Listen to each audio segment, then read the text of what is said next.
एक शब्द है भाई। अमित भैया से जब मेरी बात हुई तो मैंने कहा ये बताओ ये स्त्रीलिंग है या पुल्लिंग? बोले दादा कैसी बातें कर रहे हैं आप, भाई शब्द जो है वो पुल्लिंग में आता है। मैंने कहा अगर मैं स्त्रीलिंग सिद्ध कर दूं तो? बोले कैसे? मैंने वो मुझे बहुत भाई है।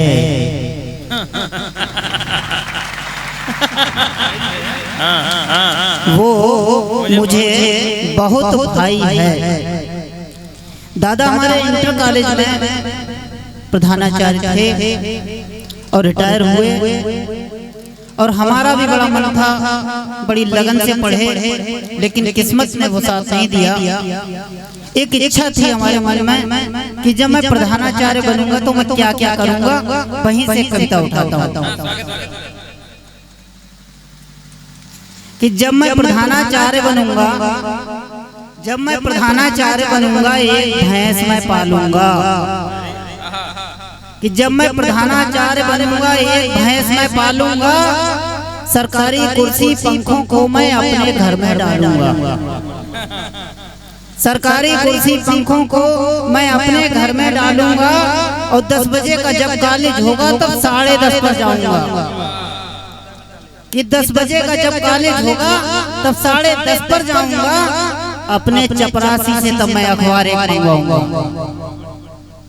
और जब 11 बज जाएंगे कॉलेज को छोड़ भाग जाऊंगा, रिश्वत को तो मैं मित्रों दोनों हाथों से खाऊंगा, रिश्वत को तो मैं मित्रों दोनों हाथों से खाऊंगा, और जब छात्र ड्रेस में ना होंगे और मेरी मर्जी भी होगी तब मैं उद्दंड छात्रों को बिन ड्रेस के कारण मारूंगा, और बिना ड्रेस मेरे बच्चे सदैव स्कूल में आएंगे, क्योंकि वे मेरे बच्चे हैं इसलिए दंड ना पाएंगे, क्योंकि वे मेरे बच्चे हैं इसलिए दंड ना पाएंगे। और आज की शिक्षा व्यवस्था क्या है कि छात्र बेचारा क्या करे। सन 91 में इस तरह से लिखा करता था मैं कि छात्र बेचारा क्या करे, ढोकर गर्दा भार, अब पुस्तकों के वजन से वह तो जाता हार।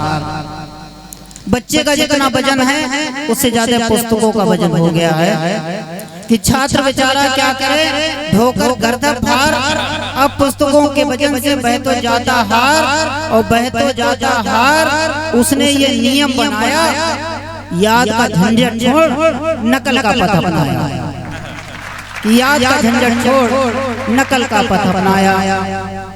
अब इस विधा में मैं दूसरी तरफ मुख करता हूँ। मैंने एक बार अपनी पत्नी से कहा, जिस मूल विधा के व्यक्ति हूँ वहीं से 4 पंक्तियां पढ़ता हूँ कि कभी रेखा कभी रेखा कभी राखी कभी हेमा से दिखती हो, कभी रेखा कभी राखी कभी हेमा से दिखती हो, मुझे तुम पाक और भारत की वो सीमा से दिखती हो, कि मुझे तुम पाक और भारत की वो सीमा से दिखती हो, पता क्या किस समय तुम हाय रे प्रहार कर जाओ। देखिए भाई साहब, पाकिस्तान का कोई पता नहीं कब हरकत में आ जाए, पत्नी का कोई पता नहीं कब हरकत में आ जाए, कि पता क्या किस समय तुम हाय रे प्रहार कर जाओ, मेरा दिल तो ये भारत है तुम उस पर वार कर जाओ, कि मेरा दिल तो ये भारत है तुम उस पर वार कर जाओ। प्रकृति ने तो तुम्हें कश्मीर सा सुंदर संवारा है, प्रकृति ने तो तुम्हें कश्मीर सा सुंदर संवारा है, मगर कश्मीर के लोगों ने तो पत्थर ही मारा है, मगर कश्मीर के लोगों ने तो पत्थर ही मारा है। एक कविता छोटी सी और इसके बाद अपनी वाणी को विराम देता हूँ कि मेरी पत्नी जाने क्यों मुझको दिन और रात डराती, मेरी पत्नी जाने क्यों मुझको दिन और रात डराती, कभी कभी मुझको जाने कितनी धमकी दे जाती, फिर मैं सोचता है ईश्वर औरत को के सांचे में ढाला, ऊपर वाला भी परेशान बना के, कि फिर मैं सोचता है ईश्वर औरत को के सांचे में ढाला, और इसीलिए मर्दों का जीवन बना हुआ है गड़बड़ झाड़ा।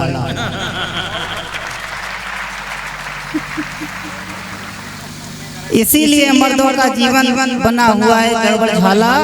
और जब मायके की देती धमकी, देखिए जो शादीशुदा लोग हैं वो जानते हैं मायका जो होता है वो तोप होता है, उसके सामने कोई नहीं टिकता। कि जब मायके की देती धमकी तभी लालटेन बुझ जाती, सारा मन व्याकुल हो जाता और आत्मा भी घबराती। यदि दहेज को एक्ट बनाकर औरत खड़ी सामने होगी, कितना भी पैसे वाला हो जाएगा दिल का रोगी। मेरा बस इतना कहना है, शादी कर बुद्धू बन जाओ। मेरा बस इतना कहना है, शादी कर बुद्धू बन जाओ। साले सलह सबके ताने खूब पेट भर के तुम खाओ। अब शादी करनी कहाँ से चाहिए? एक सुझाव देता हूँ छोटा सा, कि साला बदमाशी करता हो ऐसी जगह से करिए शादी, कभी दिक्कत नहीं होगी जीवन में। कि साला बदमाशी करता हो, साड़ू पर लाइसेंस 4 हो, ससुर उनके सारे भाई करते दिन भर लूट मार हो। एक नहीं 2-4 कत्ल के केस चल रहे हो जिस घर पे। तुम बुद्धू बन जाना प्यारे, शादी करना तुम उस दर पे, क्योंकि बार बार लड़ाई झगड़े से कोई मतलब नहीं। उन्होंने उठाया बस छुट्टी, सारी परेशानियां एक बार में खत्म। अब सीधे सीधे कविता से जोड़ता हूँ कि रोडवेज से प्राइवेट का भाड़ा सस्ता, एक बार ही किया सफर हुई हालत खस्ता।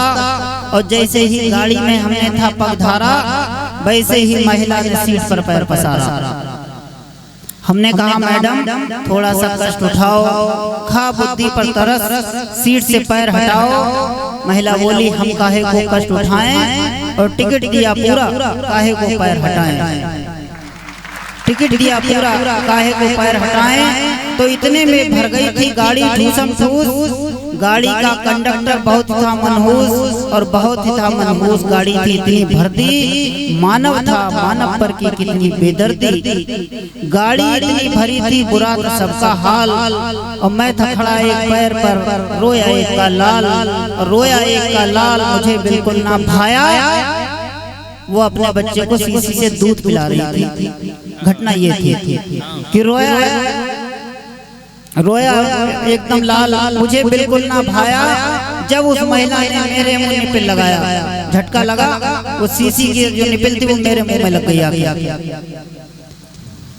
जब उस महिला ने मेरे मुंह निपिल लगाया, और निपिल लगे जब मेरे मुंह में था रह गया भिन्न, और औरतों की तरह नहीं थी वह थी भिन्न, और नहीं थी वह थी भिन्न, बहुत ही वह शर्माई। गाड़ी से उतरे तब निकट हमारे आई, बोली किंकर जी मुझको तो माफी दीजिए, बचा दूध शीशी का आप खुद ही पी लीजिए। घटना ये थी कि जिस समय मेरा एक्सीडेंट हुआ, तो एक्सीडेंट में मैं पड़ा हुआ था बेसुध। वहीं से एक महिला निकलती है जो अपने छोटे बच्चे को लेकर के, तो कुछ लोग वहाँ पे इकट्ठे हो जाते हैं। कुछ कहते हैं कि लड़के के मुंह में पानी डाल दिया जाए। वो नहर से पानी निकाल करके मेरे मुंह में डालने ही जा रहे थे, तब तक पीछे से एक महिला आ जाती है, और वो महिला मुस्लिम समुदाय की थी, और अपने बच्चे के लिए, वो छोटे बच्चे के लिए दूध लेकर के आती है। जबकि दूध वो गर्म होता है, वो तुरंत मना कर देती है कि आप ये दूध पानी मत डालना मुंह में, अन्यथा दिक्कत हो जाएगी। फिर वो महिला वही शीशी का दूध हमारे मुंह में डाल देती है। कुछ क्षण के लिए हमारी आंखें खुलती हैं और फिर बंद हो जाती हैं। आज भी मैं उस 2 घूंट दूध का कर्जदार हूँ। जय हिंद, जय भारत।